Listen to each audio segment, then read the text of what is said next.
just bought a new ultrasound machine, or maybe you've inherited one, but you've got absolutely no idea what to do with it, how to optimize your image, and how to get the best out of the images that you're actually seeing. Fortunately, no matter what machine you've got, the ultrasound basics between each machine are generally the same. So the next few slides are going to talk you through how to optimize your machine to get the best image possible for cattle pregnancy testing. So ultrasound works exactly how it sounds like. Ultrasound. It's a generation of an image via a high-frequency sound emission. Your transducer emits these high-frequency ultrasound waves. These reflect back off anatomical structures and are received back by their transducer into electrical pulses to create an image on that screen. Now, the reflection of this sound differs between different tissues, and this generally comes down to tissue density.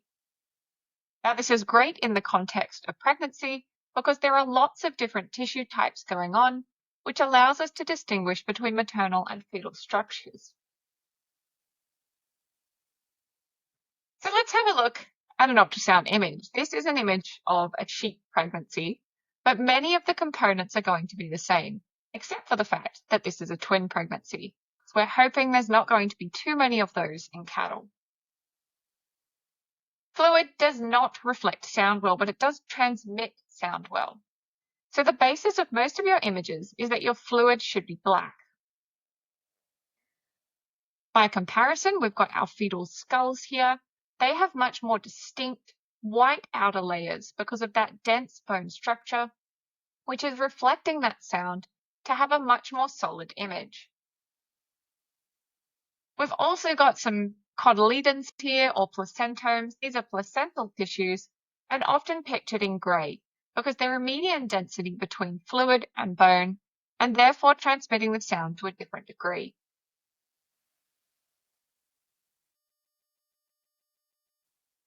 We've got an example here of looking for the fetal heartbeat. This is a great example of looking into the fetal abdomen and looking at all different tissue types to see the example of how sound is transmitted and how this may look on your ultrasound image. This overall picture is the middle of the fetal abdomen. We can see the liver, and on the left-hand side, the heartbeat.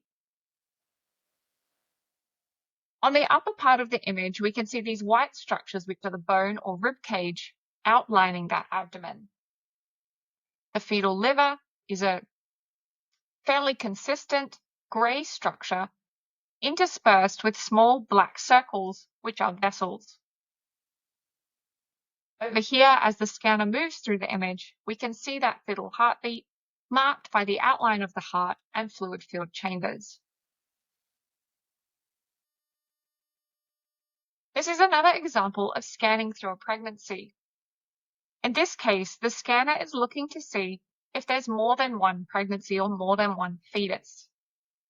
To the right-hand side of the image, you can see the fetal skull, identifiable because of the high level of reflection and high white density of that bone outlining the skull. On the other side of the image, we can see the end of the other uterine horn containing a cotyledon or placenta. We can tell from the grey of this cotyledon that it's not another fetal skull, and in this case, there is only one pregnancy. So what are we actually looking at when we're scanning cattle? If we're going transrectal, that probe is facing downwards into the uterus and fetus, scanning through potentially different fetal structures. It's important to remember that when you're scanning, you're getting a cross-section of the image. A useful way to do this, if possible, is to use your scanner on uteri from the abattoir. Placing the scanner in one direction will give you a cross-section of the uterine body and uterine horns. Turning the scanner will give you another cross-section, so looking through the lumen or the middle of that structure. When considering purchasing an ultrasound machine, or when seeing how to work the one you've got, it's important to remember that not all probes are equal. Some of the most commonly used probe types are curvilinear probes. These are essentially a compromise between a straight linear probe and a sector probe, and they're very popular for cattle pregnancy testing. This compromise essentially allows for a reasonable field of view whilst also maintaining image quality. They're often used in the context of determining when cattle are pregnant or not, as well as the stage of pregnancy. By comparison, linear probes have excellent clarity, great image quality, but a much smaller field of view. They're typically used in the context of looking at ovarian activity and follicles, more in the context of targeted breeding programs and embryo transfers, but not as particularly useful for pregnancy scanning. Also available on the market are sector probes. You typically don't have as good an image from these probe types, but you do have a bigger field of view. You would be doing less inside the animal in terms of any sweeping movements of your arm, but potentially you're not going to pick up stage of pregnancy or fetal aging as well as you would with a curvilinear probe.